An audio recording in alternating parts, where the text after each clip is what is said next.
when people who have common interests decide to get together and talk and listen and brainstorm. And I'm yet to do that with good people and not have something really incredible come out of it. Not necessarily that day, but looking back 5 years later and just going, God, that was really worthwhile. Totally. Yeah. A few thoughts in no particular order. I would say the first is it depends. My recommendations depend a lot on where you are in the arc of your career and life. If you are in full growth hyperdrive mode and you are trying to build both yourself and your capabilities in a very concentrated way, where you're not necessarily focused on family, you maybe have fewer obligations, then if you're serious, I think many people should consider moving to an area of high density for a period of time. It could be 3 months, it could be 6 months, it could be longer, but putting yourself in a New York or an LA or a San Francisco or Chicago, or as new places develop, I'll give you one you might not expect, say in Ottawa, Canada, where Shopify is based, and the presence and growth of Shopify has spawned an entire ecosystem of startups. So there may be options outside of the usual cast of characters. Pittsburgh and Duolingo, similar effect. So there are more options than people might recognize, but taking a journey and placing yourself in a place where you can be in a very active pinball machine where you may interact serendipitously with many different people from many different worlds, I think is hard to overstate the value of. And my drive and my filtering function, let's just say, because when I first got to the Bay Area, nobody cared about me. I was nobody. I was driving my mom's used minivan hand-me-down that had the seats stolen out of the back. It looked terrible. Were you in the South Bay? I was working in San Jose. Yeah. I mean, no disrespect to San Jose. I'm from the South Bay. Yeah. But there's a bleakness to the South Bay. There is a little bit of bleakness. And then I lived across the street in this tiny apartment, lived across the street from the Jack in the Box in Mountain View. So it's not like I was strolling onto the big stage and just blowing people away. I grew up right near Mountain View. I'm very familiar. Yeah. I probably skated the curbs at that Jack in the Box. Did. Yeah. Did you train at the Gold's Gym off Rengstorff? I did, actually. Amazing. Yeah. That was a great gym. That was a great gym. I don't think it's still there. I would go there super late before my writing sessions. Okay. And it had the benefit of being open really, really late. Mm-hmm. And wow, Rengstorff, I haven't thought about that in a long time. So the point is, I also started where a lot of people are starting. Mm-hmm. And what did I do?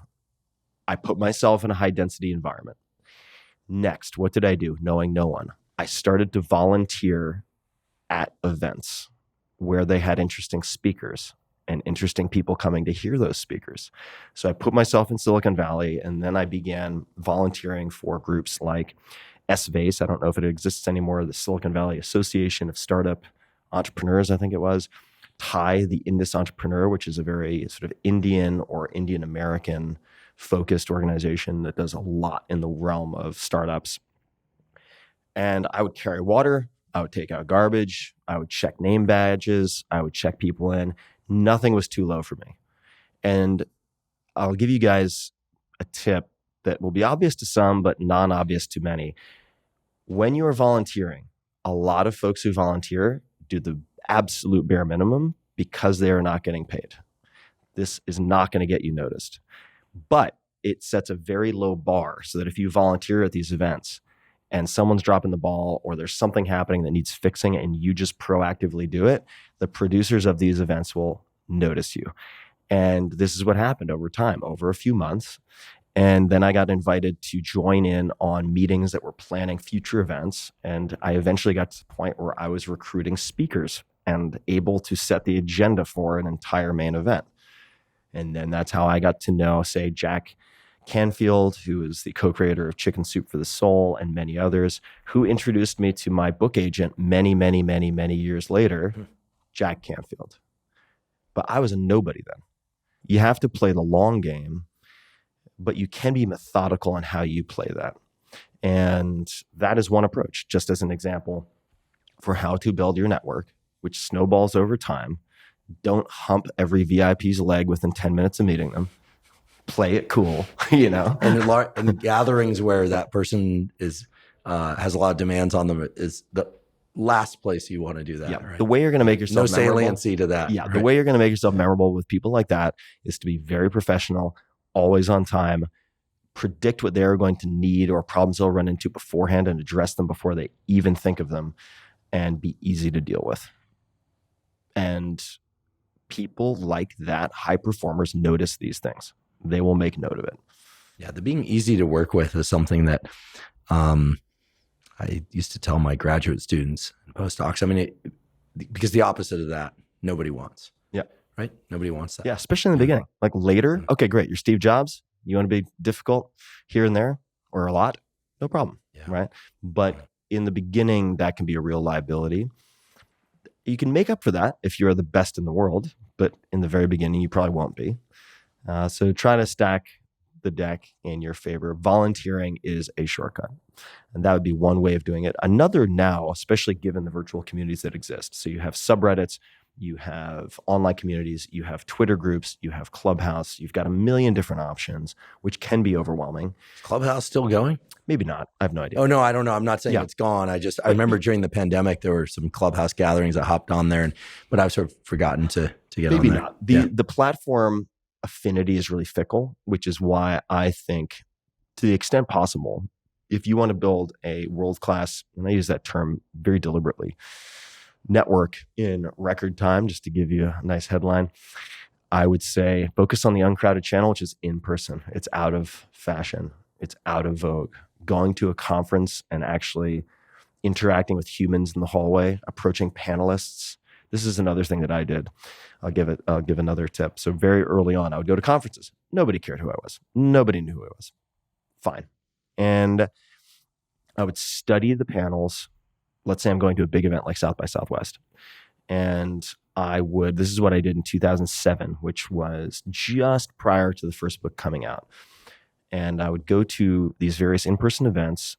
I was focused mostly on events that had the thematic focus of blogs. We could come back to that. But blogs were what podcasts were a few years ago, right? They drove incredible traffic, but they were undervalued by mainstream media, undervalued by mainstream publishers, et cetera, which meant there was an arbitrage opportunity in a way. And I would pick, say, a handful of panels with topics I thought were super interesting. And then the panel would end, and what would happen? The panelists would get rushed by various folks because many of them were well known. Who was not getting rushed? The moderator. I would go straight to the moderator and I would talk to the moderator. I'd thank them for the panel. I'd be very genuine. None of it was made up, and talk to them for a bit. They would generally ask why I was there, what I was interested in. I would mention whatever that happened to be. In this case, it was, I'm finishing my first book, or I have my first book coming out soon. I'm here to hopefully meet people who are involved with A, B, or C. And then if we hit it off, which was not true every time, but if it seemed to be going well, I would say, I don't know anyone here. I'm really sort of orphaned here, making my way through this entire event. Is there anyone else here you think I would get along with, who maybe I could buy a drink or a coffee? And the vast majority of the time, they'd be like, oh yeah, you should meet so-and-so. And then I get the introduction, and then I would meet that person.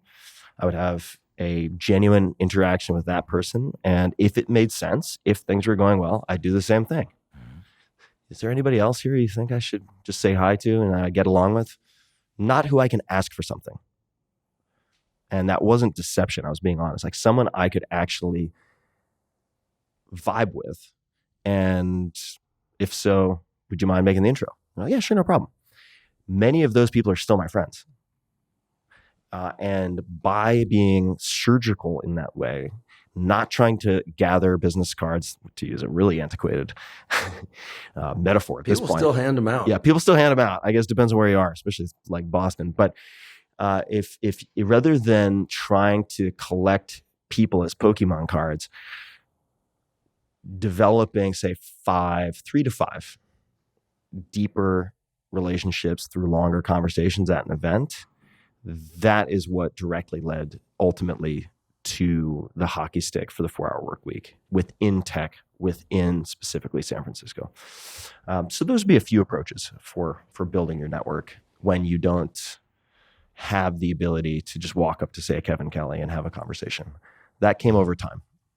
Yeah, whether or not it's health practices or nutritional practices or at meetings, it seems you're oriented toward the uncrowded but very interesting people and spaces. Mm-hmm. But the key word there, I think, is uncrowded. And of course, the other key word is interesting, right? Mm-hmm. I mean, it's not like you're standing in the parking lot talking to whoever happens to be there, although that can be interesting, right? Yeah. There's a serendipity there, and there's always things to learn from people. But in terms of career advancement and building new ideas and foraging for information, I'm just struck how you've done that over and over. And again, thank you for giving us some insight into the process. Please. All right, here's another one.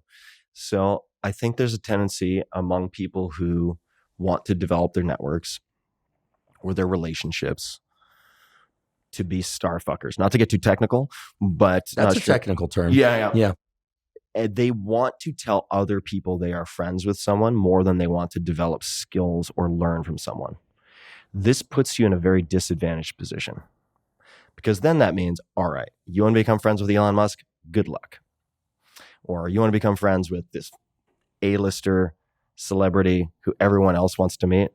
Good luck. It's going to be a crowded, bloody path to get there. And by the way, they've also certainly developed really attuned defenses against people like you. So it's going to be hard. On the other they hand, have staff to prevent that from happening. They have a phalanx of protectors to prevent you from ever getting to that person. On the other hand, if you're approaching it from the standpoint of developing skills, learning, and actually becoming potential friends with someone, I'll give you an example. You could go after, you want to become better at boxing. Let's just make that up. All right. Maybe not the greatest example. Skiing would be another one, but let's stick with boxing just because of the way I'll explain it. If you wanted to, say, get personalized lessons from Floyd Mayweather, ain't gonna happen. Okay, let's go then maybe a step down out of the pro ranks to gold medalist. Okay, if it's a brand new gold medalist, let's just say like Oscar de la Hoya when he was really the golden boy and had just thrashed everyone, still going to be hard. What about the silver medalist who just had a bad day when he had that last bout against Oscar de la Hoya? Potentially, right? From a technical perspective, from a personal connection perspective, you may have more in common with that person or a bronze medalist, and they can get you 70, 80, 90% of the way there. And by the way, you probably don't have the physical attributes to make it to 100% anyway, if you're coming to it this late. And you could get, in many cases, one-on-one lessons, whether in person or virtually, with someone who is of that caliber.